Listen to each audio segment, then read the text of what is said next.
Assalamualaikum warahmatullahi wabarakatuh. Perkenalkan, nama saya Septiana Sari. Saya akan mempresentasikan materi landasan kependidikan pertemuan ke-7. Pertama yaitu landasan filosofis pendidikan secara umum. Landasan menurut KBBI 1995, landasan dapat diartikan sebagai alas dasar atau tumpuan istilah. Landasan dapat diartikan juga sebagai fondasi. Filosofis. Kata filosofis terbentuk dari dua kata bahasa Yunani, yaitu philo yang artinya cinta dan sophos yang artinya kebijakan. Pendidikan. Hakikat pendidikan adalah humanisasi. Tujuan pendidikan adalah terwujudnya manusia ideal atau manusia yang dicita-citakan sesuai nilai-nilai dan norma-norma yang dianut. Landasan filosofis pendidikan adalah asumsi filosofis yang dijadikan titik tolak dalam rangka studi dan praktek pendidikan. Aksiologi adalah cabang filsafat yang mempelajari atau membahas tentang hakikat nilai. Logika adalah cabang filsafat yang mempelajari atau membahas tentang asas-asas, aturan-aturan, prosedur, dan kriteria penalaran berpikir yang benar. Materi yang selanjutnya yaitu aliran-aliran filosofis pendidikan. Menurut Gani TW 2011, ada 9 jenis aliran filosofis pendidikan. Yang pertama yaitu filsafat pendidikan idealisme. Idealisme merupakan aliran filsafat yang berpendapat bahwa objek pengetahuan yang sebenarnya adalah ide. Bahwa ide-ide ada sebelum keberadaan sesuatu yang lain. Bahwa ide-ide merupakan dasar dari keadaan sesuatu. Yang kedua yaitu filsafat pendidikan realisme. Realisme adalah aliran filsafat yang memandang bahwa dunia materi di luar kesadaran ada sebagai sesuatu yang nyata dan penting untuk dikenal dengan mempergunakan kemampuan intelektual yang dimiliki manusia. Yang ketiga yaitu filsafat pendidikan pragmatisme. Pragmatisme adalah aliran filsafat modern yang lahir di Amerika akhir abad 19 hingga abad ke-20. D. Filsafat pendidikan eksistensialisme merupakan bagian filsafat dan akar metodologinya berasal dari metode fenomenologi yang dikembangkan oleh Husserl. Pendidikan menurut pandangan eksistensialisme diarahkan untuk mendorong setiap individu agar mampu mengembangkan semua potensinya untuk pemenuhan diri. E. Filsafat pendidikan progresivisme. Teori pendidikan progresivisme secara umum dipengaruhi oleh filsafat pragmatisme, khususnya pemikiran yang dilahirkan oleh John Dewey. F. Filsafat pendidikan esensialisme. Esensialisme memandang bahwa pendidikan harus berpijak pada nilai-nilai yang memiliki kejelasan dan tahan lama. E. Filsafat pendidikan perennialisme. Tujuan pendidikan menurut perennialisme adalah membantu peserta didik untuk menyiapkan nilai-nilai kebenaran agar mencapai kebaikan dan kebijakan dalam hidup. H. Filsafat pendidikan rekonstruksionisme. Menurut pandangan rekonstruksionisme, pendidikan perlu merombak tata susunan lama dan menyusun tata kehidupan yang baru. I. Filsafat pendidikan behaviorisme. Tujuan pendidikan teori behaviorisme ditekankan pada penambahan pengetahuan, menuntut pelajar untuk mengungkapkan kembali pengetahuan yang sudah dipelajari. Assalamualaikum warahmatullahi wabarakatuh. Perkenalkan, nama saya Hasmilah Ilhami. Di sini saya akan melanjutkan materi yang sebelumnya sudah dijelaskan oleh teman-teman saya, yakni ada landasan filosofis pendidikan di Indonesia. Secara filosofis, bangsa Indonesia sebelum mendirikan negara adalah sebagai bangsa yang berketuhanan dan berkemanusiaan. Hal ini berdasarkan kenyataan objek bahwa manusia adalah makhluk Tuhan yang Maha Esa. Syarat mutlak suatu negara adalah persatuan yang terwujudkan sebagai rakyat atau merupakan unsur pokok negara. Sehingga secara filosofis, negara berpersatuan dan berkerakyatan, karena rakyat merupakan asal mula kekuasaan negara. Atas dasar pengertian itulah, maka nilai Pancasila merupakan dasar filosofis negara. Pancasila yang dimaksud adalah Pancasila yang merumusnya terdapat dalam pembukaan Undang-Undang Dasar Republik Indonesia tahun 1945, yaitu ada ketuhanan yang Maha Esa, kemanusiaan yang adil dan beradab, persatuan Indonesia, kerakyatan yang dipimpin oleh hikmat kebijaksanaan dalam permusyawaratan perwakilan, serta ada keadilan sosial bagi seluruh rakyat Indonesia. Lalu ada konsep Pancasila sebagai filosofis pendidikan terhadap pendidikan secara umum. Metafisika atau hakikat realitas. Bangsa Indonesia meyakini bahwa realitas atau alam semesta tidaklah ada dengan sendirinya, melainkan sebagai ciptaan atau makhluk Tuhan yang Maha Esa. Tuhan adalah sumber pertama dari segala yang ada. Lalu ada asas-asas Pancasila, yakni Pancasila menganut asas ketuhanan yang Maha Esa, di mana manusia diyakini sebagai makhluk Tuhan yang Maha Esa. Lalu ada asas monodualisme atau manusia adalah kesatuan badani dan rohani. Asas monopluralisme yakni meyakini keberagaman manusia. Ada asas nasionalisme yakni manusia terkait oleh ruang dan waktu. Asas internasionalisme, manusia Indonesia tidak meniadakan eksistensi manusia lain, baik sebagai pribadi, kelompok, dan bangsa atau bangsa lain. Lalu ada keadilan sosial. Dalam merealisasikan diri, manusia harus senantiasa menjunjung tinggi tujuan kepentingan bersama dalam membagi hasil pembudayaannya. Sekian dari saya. Wassalamualaikum warahmatullahi wabarakatuh. Terima kasih. Kemudian selanjutnya adalah ada implikasi landasan filosofis Pancasila terhadap pendidikan. Pendidikan itu usaha sadar dan terencana untuk mewujudkan suasana belajar dan proses pembelajaran agar peserta didik secara aktif mengembangkan potensi diri untuk memiliki kekuatan spiritual, keagamaan, pengendalian diri, kepribadian, kecerdasan, akhlak mulia, serta keterampilan yang diperlukan dirinya di masyarakat. Bangsa dan negara. Pasal 1 Undang-Undang RI Nomor 20 2003 tentang Sistem Pendidikan Nasional Negara Kesatuan Republik Indonesia dengan memperhatikan peningkatan dan minat peserta didik. Kedua, keragaman potensi daerah dan lingkungan, tuntutan pembangunan daerah dan nasional, tuntutan dunia kerja, pengembangan ilmu pengetahuan, teknologi dan seni, agama, dinamika perkembangan global, dan persatuan nasional, nilai-nilai kebangsaan.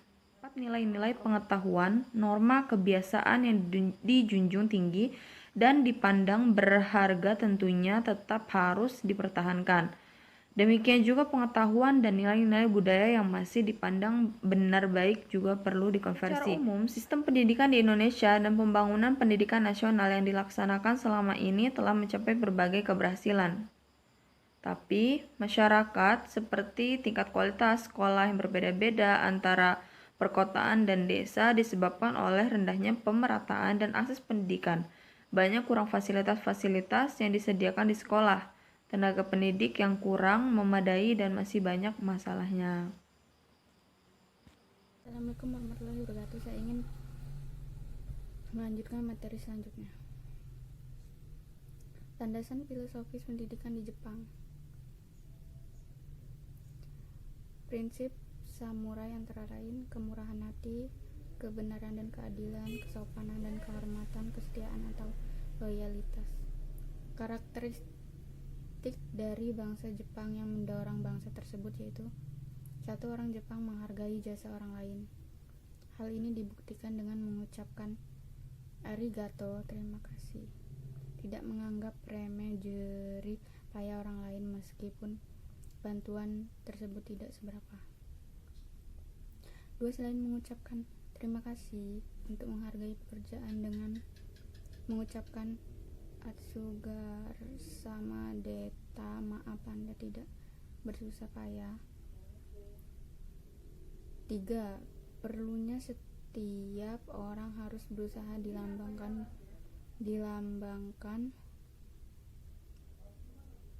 dengan ucapan ganbate kudasai, berusahalah. 4. Orang Jepang punya semangat yang tidak pernah luntur.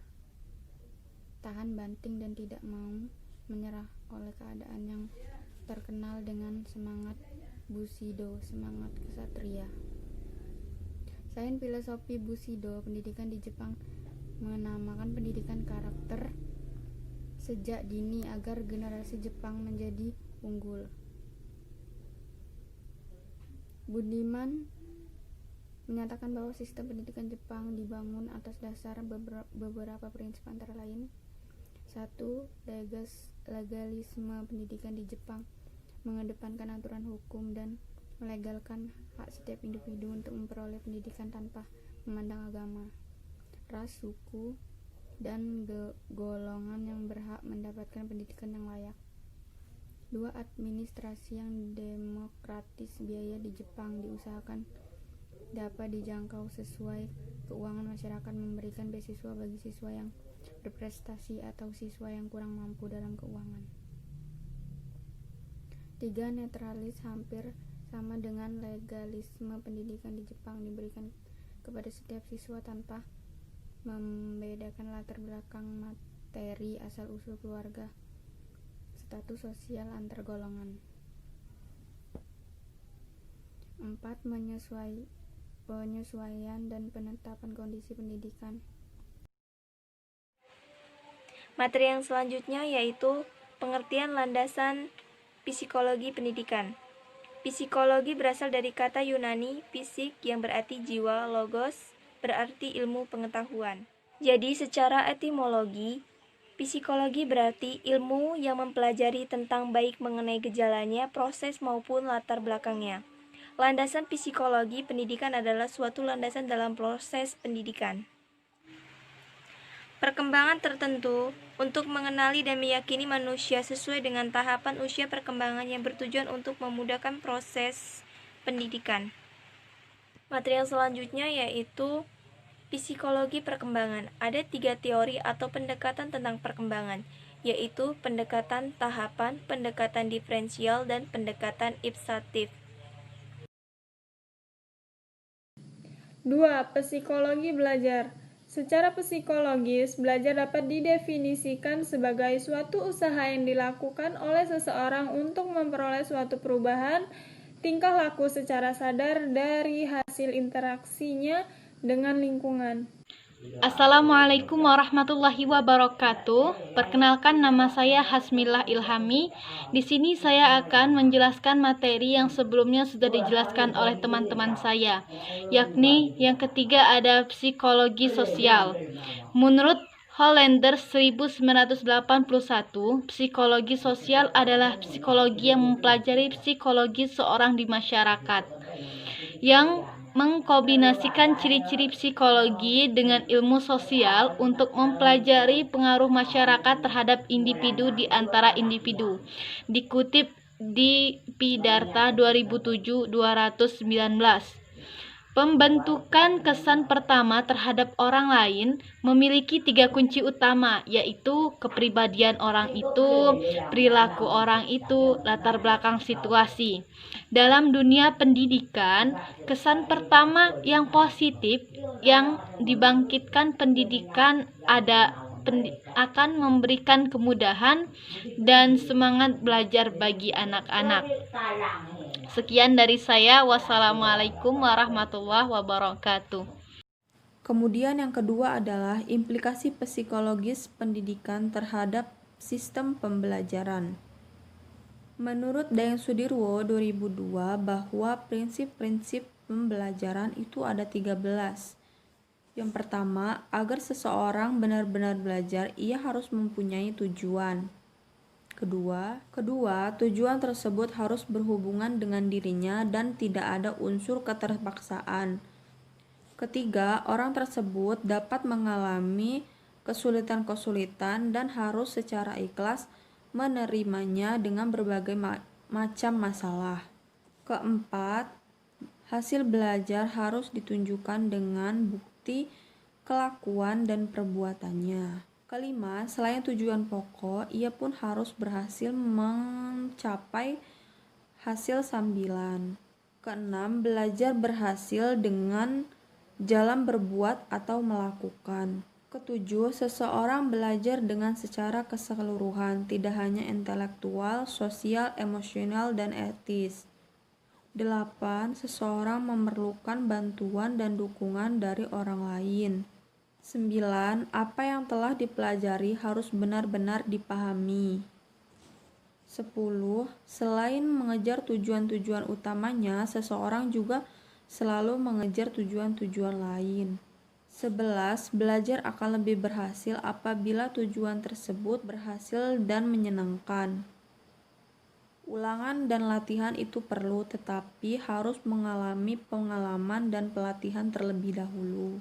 Belajar akan dilakukan jika memiliki hasrat dan kemampuan untuk belajar. Assalamualaikum warahmatullahi wabarakatuh. Saya ingin melanjutkan materi selanjutnya. Di samping itu, kajian psikologis telah memberikan sumbangan nyata dalam pengukuran potensi yang dimiliki oleh setiap peserta didik, terutama setelah dikembangkannya berbagai tes psikologis baik untuk mengukur tingkat kecerdasan bakat maupun kepribadian individu lainnya.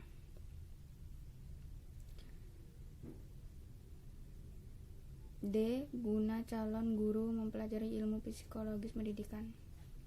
Manfaat mempelajari psikologis pendidikan bagi guru dan calon guru dibagi menjadi dua aspek, yaitu 1. Untuk mempelajari situasi dalam proses pembelajaran, memahami perbedaan individu peserta didik, menciptakan iklan belajar yang kondusif di kelas, pemeliharaan strategi dan metode pelajaran, memberikan bimbingan kepada peserta didik, dan mengevaluasi hasil pembelajaran. 2. Untuk menerapkan prinsip-prinsip belajar, menetapkan tujuan pembelajaran, penggunaan media pembelajaran, dan penyusun jadwal pelajaran. Berdasarkan uraian tersebut dapat disimpulkan bahwa secara keseluruhan psikologi pendidikan berperan dalam membantu guru untuk merencanakan, mengatur, dan mengevaluasi kegiatan belajar mengajar di sekolah.